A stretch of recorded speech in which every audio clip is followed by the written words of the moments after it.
अस्सलाम वालेकुम रहमतुल्लाहि वबरकातुहू। Welcome back to another episode of सीरत सीरीज़। और पिछले लेक्चर में हम पढ़ रहे थे कि अबू तालिब के घर में अल्लाह के नबी सल्लल्लाहु अलैहि वसल्लम का बचपन जो था वो कैसा गुजरा था।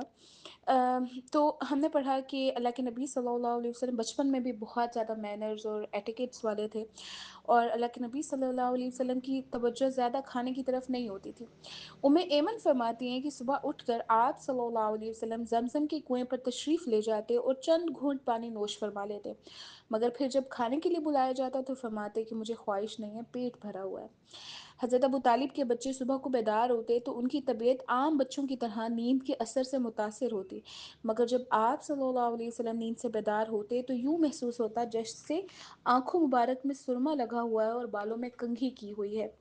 यानी अल्लाह के नबी सल्लल्लाहु अलैहि वसल्लम बचपन में जब भी नींद से बेदार होते तो सर के बाल उलझे हुए ना होते, ना ही आंखें नींद से बोझल होती, बल्कि आप सल्लल्लाहु अलैहि वसल्लम शगुफ्ता गुलाब की तरह तरोताज़ा होते और आंखें कुदरती तौर पर सुरमगी होती। एक मर्तबा मुल्क अरब में इंतहाई खौफनाक कहत पड़ गया। अहले मक्का ने बुतों से फरियाद करने का इरादा किया, लेकिन एक बूढ़े ने मक्का वालों से कहा कि अहले मक्का, हमारे अंदर अबू तालिब मौजूद हैं जो बानी काबा यानी हज़रत इब्राहीम खलीलुल्लाह की नस्ल से हैं।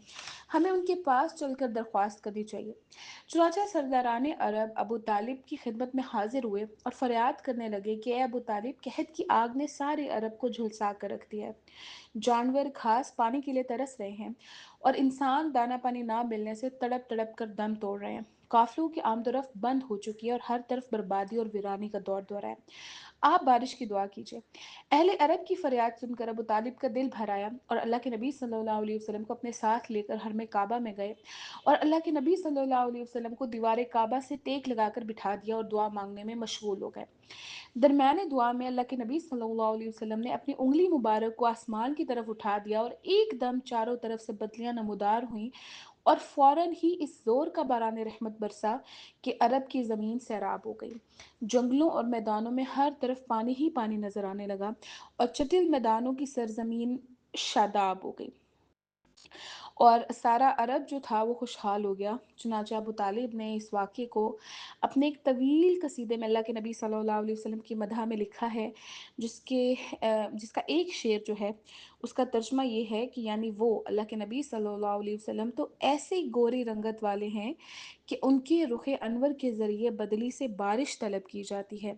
वो यतीमों का ठिकाना और बेवाओं के निगहबान हैं। इंशाअल्लाह कल के लेक्चर में हम अल्लाह के नबी सल्लल्लाहु अलैहि वसल्लम का अहद मुआश और जो उनकी जवानी का टाइम पीरियड था, हम उसके बारे में पढ़ेंगे। तब तक के लिए अल्लाह हाफ़िज़।